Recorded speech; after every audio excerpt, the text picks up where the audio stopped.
बिहार के मुखिया जी काफ़ी एक्शन मोड में नज़र आ रहे हैं। कल ही ये कहा था कि कैबिनेट में मीटिंग की जाएगी और फिर जातीय जनगणना को लेकर फैसला किया जाएगा। आज बाकायदा नीतीश जी ने कैबिनेट की बैठक बुलाई थी और इस बैठक में इस पर मुहर लग चुका है कि बिहार में सरकार अपने संसाधन के जरिए जातीय जनगणना करवाएगी। तो जातीय जनगणना को लेकर बिल्कुल साफ हो गया है। कल ही मीटिंग हुआ और उसके बाद आज कैबिनेट की बैठक में बाकायदा मुहर लग गया कि अब सरकार अपने खर्च पर जातीय जनगणना करवाने जा रही है। आपको बता दें कि अब बीजेपी भी बैकफुट पर जा चुकी है।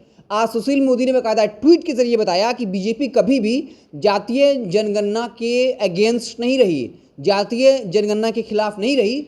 और आरजेडी से ये सवाल पूछ लिया कि आप जब 2004 से 2014 तक केंद्र की सरकार में थे, तब आपने जातीय जनगणना की मांग क्यों नहीं उठाई?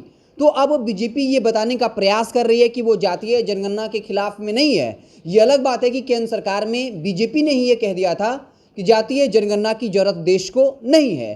खैर, अब नीतीश जी ने आज कैबिनेट में प्रस्ताव लाया, मुहर भी लग गई।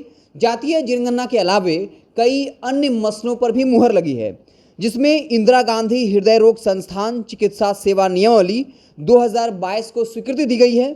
इसके अलावा पर्यटन स्थल के लिए मार्ग सुविधा और पर्यटकों की सुविधा के लिए कई तरह की योजनाओं की स्वीकृति दी गई है। आपको पता होगा नीतीश कुमार पिछले दिनों काकुलत गए थे। इसके अलावा उन तमाम जगहों पर जा रहे थे जहां लोग घूमने के लिए आते हैं और उन्होंने ये साफ तौर पे कहा था कि इन जगहों को पर्यटन के लिहाज से डेवलप किया जाएगा ताकि ज़्यादा से ज़्यादा संख्या में लोग यहाँ आएँ। तो जो बैठक मुहर लगी उसमें ये भी लगा है। इसके अलावा बता दें कि बीज वितरण एवं उत्पाद योजना के लिए 150 करोड़ की स्वीकृति दी गई है। इसके अलावा कोंच के बीडीओ हैं विनय कुमार, उनको सेवा से बर्खास्त किया गया। इस तरीके से लगभग 14-15 मामलों में बाकायदा आज की कैबिनेट बैठक में स्वीकृति दे दी गई है। हालांकि सबसे बड़ी खबर यही है कि कैबिनेट की मीटिंग में कल ही नीतीश जी ने कहा था और आज जो है ये स्वीकृति दे दी गई है कि सरकार अपने खर्च पर जातीय जनगणना करवाएगी। तो जातीय जनगणना को लेकर लगातार राजनीति गर्म है। पहले राजनीति इस बात को लेकर थी कि नीतीश जी जातीय जनगणना करवाएंगे या नहीं, कौन इसके पक्ष में है कौन विपक्ष में है।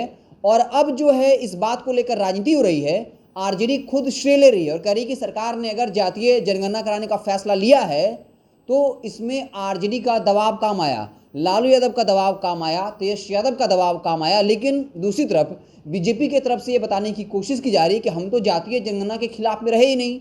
जब भी बिहार सरकार ने विधानसभा और विधान परिषद से जातीय जनगणना को लेकर प्रस्ताव पारित किया था, वो सर्वसम्मति से पारित हुआ था। मतलब हमने भी सहमति दी थी। ये उदाहरण दिया कि महाराष्ट्र और उड़ीसा में भी जो है सर्वसम्मति से जातीय जनगणना हुई थी। और कई तरह के सवाल बीजेपी ने पूछे कि जब आरजेडी सरकार में 2004 से 2014 में थी, तब आपने जातीय जनगणना की मांग क्यों नहीं की थी। तो लगातार जातीय जनगणना को लेकर इस खबर में यही बताना था कि आज कैबिनेट बैठक हुई और स्वीकृति दे दी गई है कि सरकार अपने खर्च पर जातीय जनगणना करवाएगी। आप देखते रहें NBC 24। बहुत बहुत धन्यवाद।